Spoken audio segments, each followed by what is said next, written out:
जबलपुर की crime branch और संजीवनी नगर थाना पुलिस ने झपटमारी और लूट की वारदातों पर लगाम लगाते हुए एक आरोपी को गिरफ्तार किया। आरोपी महिलाओं के गले से चेन छीनकर फरार हो जाया करता था। पुलिस ने मुखबिर की सूचना पर घेराबंदी करते हुए आरोपी साहिल बैन उर्फ बुलन बैन को गिरफ्तार किया है। पूछताछ में आरोपी ने अपने साथी क्रिश के साथ 3 वारदातों को अंजाम देना स्वीकार किया।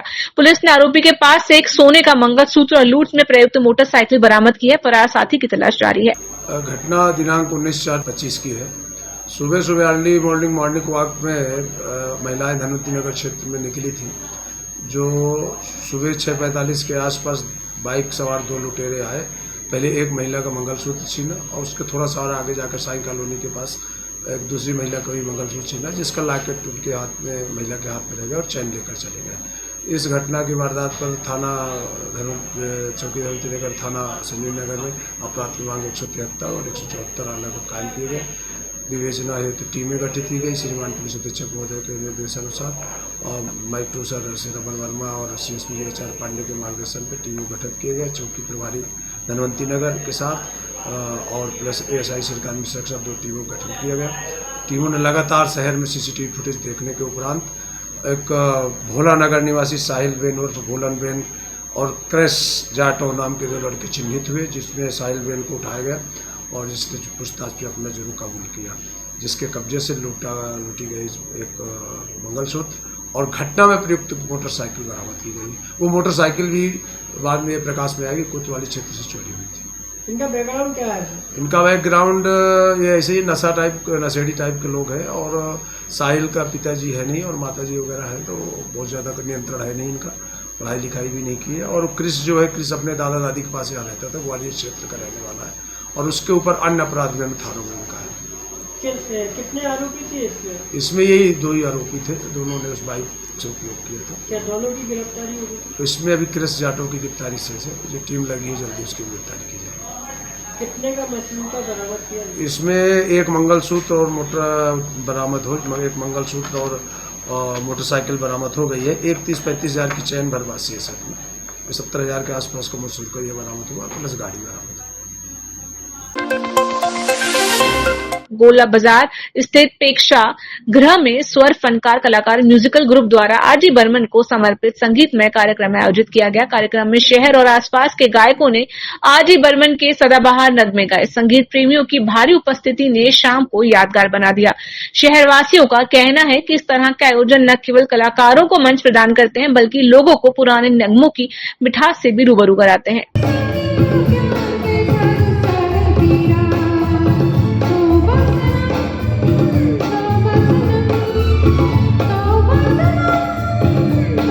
आज संस्कारधानी में शहीद स्मारक पर महाकौशल के सभी अच्छे कलाकार, सभी अच्छे गायकों का यहाँ पर कहना चाहिए कि महाकुंभ हुआ है और संस्कारधानी में एक बड़ा आयोजन आरडी बर्मन जी को समर्पित किया गया है।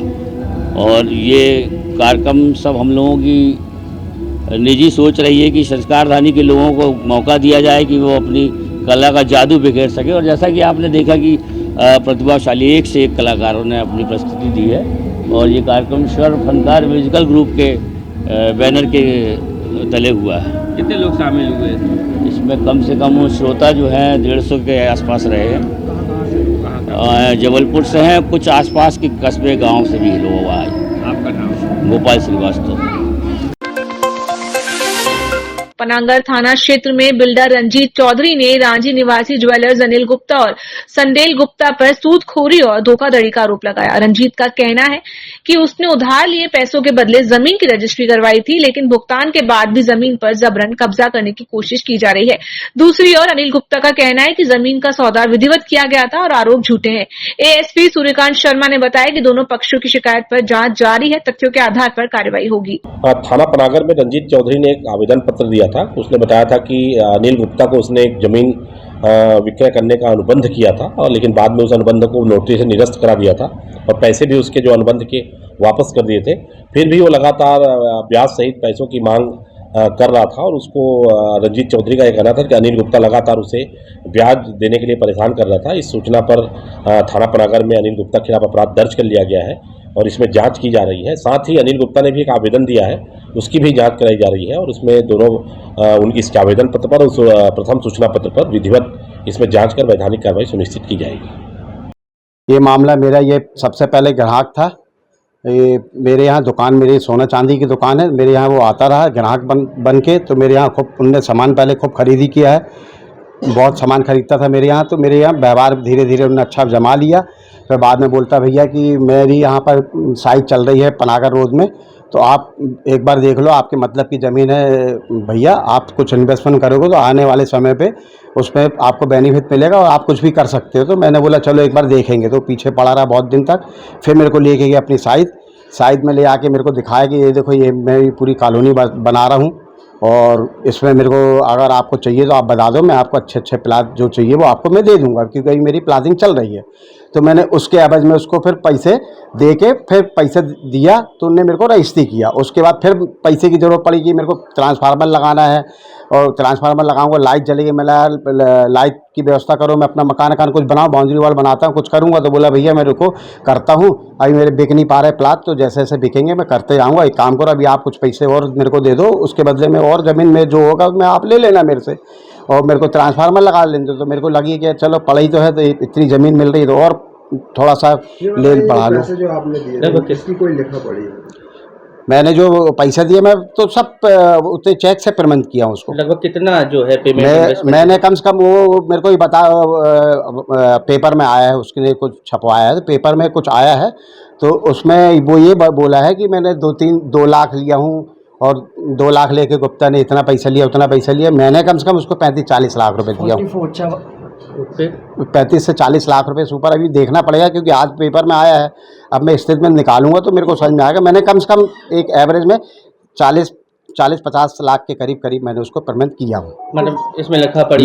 लिखा पड़ी, मैंने चेक से पेमेंट किया। वो बोल रहा कि मेरे से 1-2 लाख रुपए दिया है। नहीं, किस चीज के इन्वेस्टमेंट के लिए ये लिखा? मैंने तो वो जो देते कि हमें तो मैंने उससे वो चलते मकान खरीदा हूँ, प्लाट खरीदा हूँ। किस जगह पे?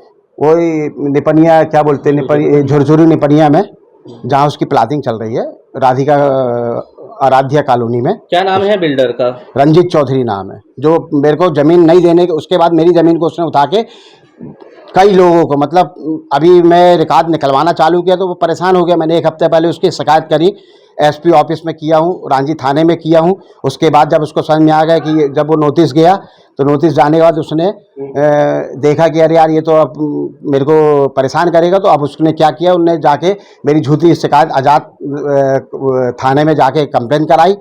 वहाँ पर मेरे को उनने बताया कि इनने एफआईआर दर्ज कराई, झूठी एफआईआर दर्ज कराई। तो मैंने उसका प्रमाण दे दिया आज़ाद नगर थाने में कि मैं उस समय मैं यहाँ ऐसा था। तो वो अभी जांच पे है।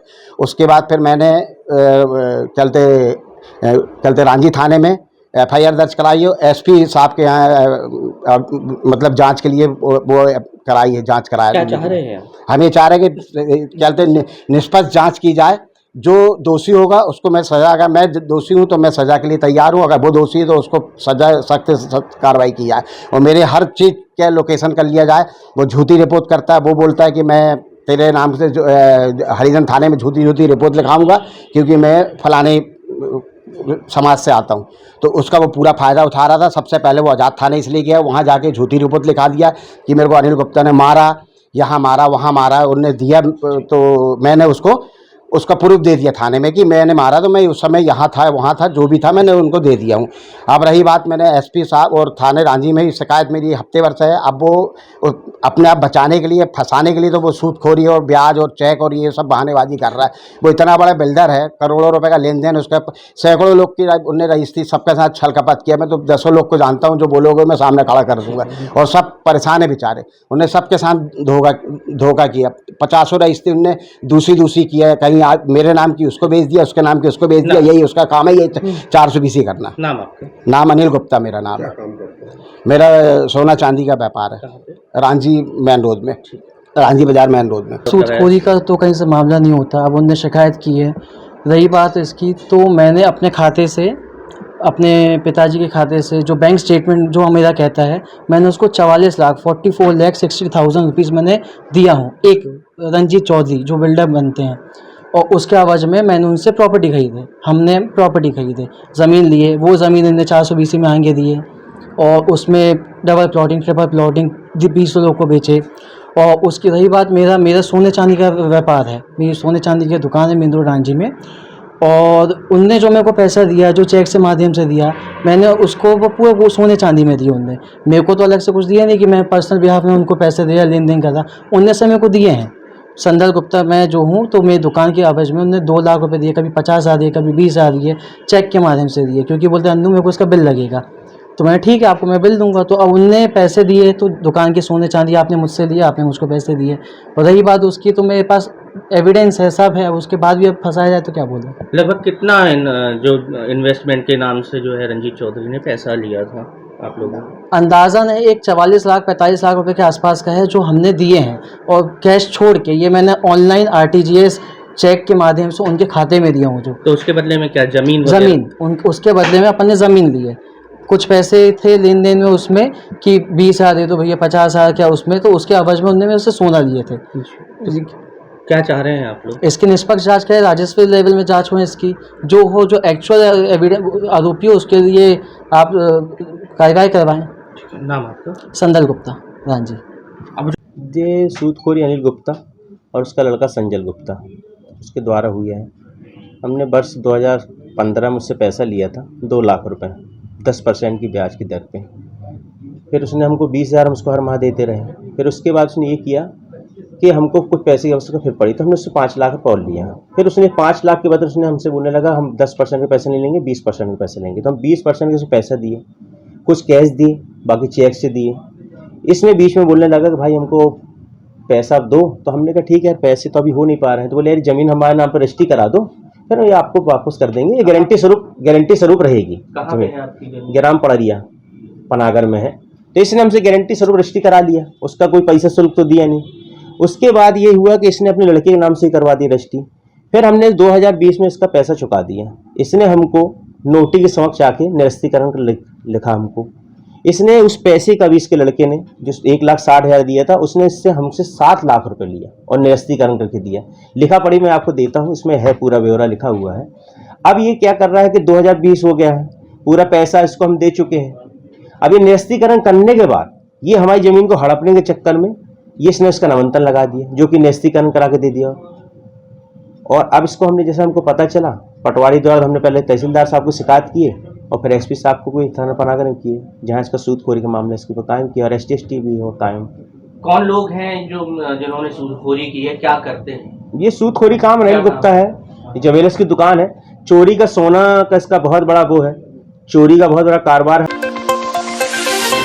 बेलखेड़ा थाना प्रकरण थाना बेलखेड़ा क्षेत्र में पति पत्नी विवाद के बाद गिरफ्तार किए गए व्यक्ति को छुट्टी के दिन शाहपुरा तहसील परिसर में एक दिन टीन शेड के नीचे प्राइवेट व्यक्ति द्वारा जमानत दे दी गई। जमानत बिना किसी अधिकृत अधिकारी की मौजूदगी में दी गई, जो कानून का उल्लंघन है। ASP सूर्यकांत शर्मा ने बताया कि इस मामले में जांच की जा रही है। वहीं जमानत देने वाले अजय रजक ने नायब तहसीलदार रविंद्र पटेल का नाम लेते हुए मौखिक आदेश का हवाला दिया। SDM कुलदीप परासर ने कहा कि यदि ऐसा हुआ तो ये जांच का विषय।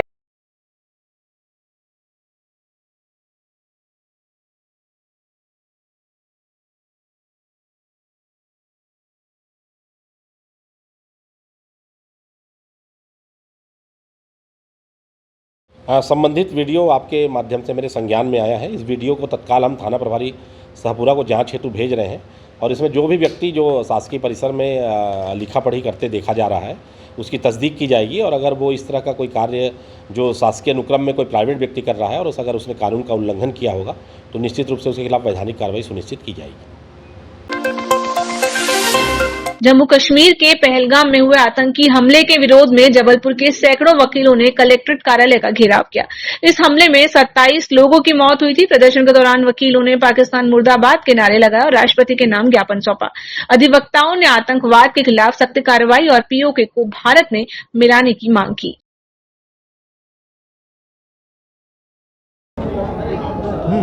आज वकीलों अधिवक्ताओं ने आज कहाँ पर वो क्या और किस चीज़ को लेकर? सर, शांति और भाईचारे का नारा लेकर अपनी अंतः को पूरा भारत जो है हमेशा से देता आ रहा है। इस बात की शांति का प्रतीक रहा है देश, लेकिन बीच बीच में हमारी सारी सुरक्षा तंत्र को तोड़ते हुए, उनको धज्जियाँ उड़ाते हुए, इतनी चुस्त दुरुस्त प्रशासन के होते हुए भी चंद आतंकवादी आते हैं, कभी सैनिकों को, सोते हुए सैनिकों को मार जाते हैं, कभी पुलवामा जैसे कांड करते हैं। हम कहीं ना कहीं चूक जाते हैं हर बार। अभी तो और एक्सट्रीम हो गया, इंतहा हो गई इस बात की कि वो ननिहाल छोटे छोटे बच्चे, नवयुगल, जो कल की शादी हुई, ऐसे परिवार के लोग चयन करके पूरे टाइम के साथ, जहां आपकी मुख्य आर्मी थी वहां से 20 मिनट के रास्ते के बीच में एक ऐसे स्थान में मारकर चले गए। ये बहुत बड़ी चूक है सुरक्षा की, और बहुत संवेदनाएं जो हैं निश्चित रूप से बहुत ताकत रखती हैं। पूरे भारत की एक एक जन बच्चे की, हमारी, आपकी, सबकी संवेदनाएं उस परिवार के साथ हैं जिनके परिवार के इतने अच्छे फूल आज अस्त हो गए। किसी के घर का सूर अस्त हो गया, किसी के बच्चे चले गए। लहूलुहान होगा वो स्थान जो शांति का प्रतीक है, जो इस भारत की भूमि का, इस भारत की भूमि का सिंहासन कहलाता है, मुकुट कहलाता है। कब शांति आएगी इस देश में? क्योंकि हम जल्दी अब अमरनाथ यात्रा भी शुरू होने वाली है। ये अमरनाथ यात्रा को तो कवर कर लेंगे। अब हमसे चूक हो गई, हम सब कर लेंगे। अब पूरी कश्मीर हम शांति बना लेंगे। हमारे पास एक एक सैनिक 100 आतंकवादियों के बराबर है। लेकिन चूक कैसे होती है इस बात को देखना चाहिए। बहुत सक्षम, बहुत ताकतवर है भारत, लेकिन उसके बाद भी निरीह लोगों की हत्या हो जाना, उनको सरेआम मार देना, और उसके बाद फिर हम उसका राजनीतिकरण करेंगे, उसका भगवाकरण करेंगे, उसका हिंदू मुस्लिम करेंगे। अरे छीन के मार डालो। 20 मिनट का समय आपको आने का लगा था, वो भाग गए, एक भी नहीं पकड़े गए। तो संकल्प लो, ये भारत के नेताओं, भारत के जिम्मेदार लोगों, इस संकल्प लो कि छोटे छोटे ननिहालों को राजनीति का हिस्सा ना बनाया जाए। इस तरह से दुर्दांत षड्यंत्रों को सामने ना लाया जाए, सबकी रक्षा हो सके, सब हंस और मुस्कुरा सकें। इस अच्छे भाव से भारत का हर नागरिक, मैं स्वयं पूरे परिवार की तरफ से उन आत्माओं को जो देह छोड़कर चली गई, संवेदनाएं बहुत ताकत देती हैं। सचमुच सब मिलकर हम संवेदनशील लोग हैं, उनके घर में ये ताकत दें, उनकी सुरक्षा करें, उनको सरकारें जो जितना दे सकें, क्योंकि जो चला गया वो तो वापस आएगा नहीं। ये पुनरावृत्ति ना हो। इस संकल्प के साथ आज की सुबह मैं समझता हूँ भारत में संकल्प की ज़रूरत है, एक दृढ़ संकल्प की ज़रूरत है कि सुरक्षा कवच मजबूत बनाइए, इस तरह की घटनाएं दोबारा ना हो पाएँ। मैं संपूर्ण तिवारी एडवोकेट अधिवक्ताओं ने पूरे हुजूम के साथ, पूरे मन के साथ इस तपती धूप में आकर अपनी संवेदनाएं माननीय कलेक्टर महोदय के माध्यम से सरकारों को पहुँचाई हैं, और पूरे देश से आगाज़ करते हैं हम कि सब एक हो जाओ। हम समझते हैं कि शायद हमारी सुरक्षा यदि हमको ही करना पड़े तो अपने घर में ऐसे लाल पैदा करो, ऐसी मेंटलिटी पैदा करो कि हम सुरक्षा में अपने आप को सामर्थ्यवान मान सकें। एक अच्छे उद्देश्य के साथ उन तमाम मृत आत्माओं की आत्मा की शांति के लिए हम पूरे भारत के लोग उनके साथ हैं, उनके परिवार के साथ। कायरों